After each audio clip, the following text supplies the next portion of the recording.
If you just need a router fence, this one's for you. If you want to get the most out of it, go with Odyssey.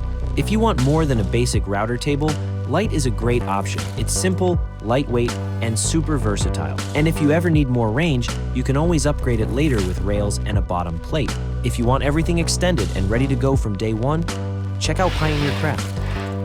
If you've got multiple routers, want to swap functions between them, or plan to use it with a plunge base, Pioneer 003 is the way to go. And if you're just looking for a budget option for edge guiding with micro adjustments, Pioneer Core has you covered. Mortises, circle cutting, edge, and rail guiding, everything except the router table.